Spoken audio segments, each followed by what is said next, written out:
हम आपको एक घटना बताते हैं। भ्रमण के समय सब जैसे बहुत सुंदर परिवार चल रहा है। एक बच्ची थी 2-3 वर्ष की, बच्चा होगा 5-7 वर्ष का, बहुत सुंदर, मतलब सुशील परिवार। अब विष आ रहा है उनके घर में, पहले का बॉयफ्रेंड पत्नी का, अभी तक तो प्रवेश, अब आया, दोनों में ले, क्योंकि पूर्व प्रेम था। उनका पति ड्यूटी में गए, वो आते होंगे, बोले आप कह देना हमारे कजन है, हम भी कह देंगे कि हाँ हमारी आवश्यकता है इस शहर में, तो कहो तो हम किराए में रह ले, आपको किराया दे दें या कुछ दिनों के लिए आप। ऐसा ही नाटक किया। वो सीधा आदमी, जब पत्नी कह रही कि हमारे परिवार के हैं, हमारे भाई लगते हैं, बच्चे उनको मामा कह रहे हैं, वो झुक के पैर छुरा के आप हमारे बानोई हो। लगता है यार कि क्या है, अगर महीना 15 दिन के बाद से आप रह लीजिए, किसी कार्य का वो बहाना बना के।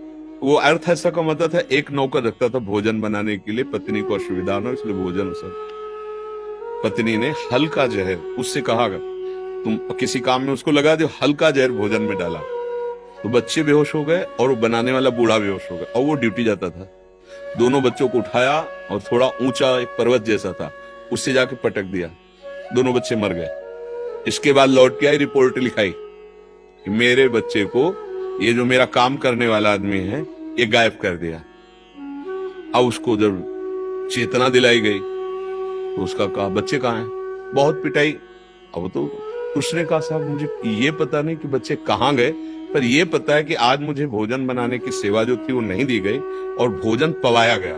इसके बाद मुझे कुछ पता, तब उनके दिमाग में ये बात दौड़ी कि कुछ तो गड़बड़ है। तो उन्होंने कहा कि हम तुम्हें तब तक नहीं छोड़ेंगे, नौकर से कहा, जब तक हमें पक्का तुम्हारी सफाई की बात नहीं।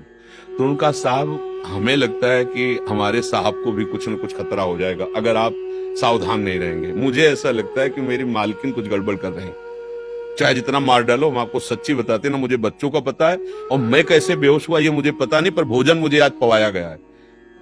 तो वहां लगा, तो बोले तुम चलो, हम तो हमारी दृष्टि में रहोगे, हम पीछे पीछे सादी वर्दी में चलेंगे, तुम घर जाओ और फिर हमें बताओ क्या है।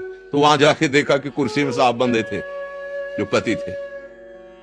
बस थोड़ी अगर विलंब हो जाती तो उनका भी गला घोट के मार दिया जाता।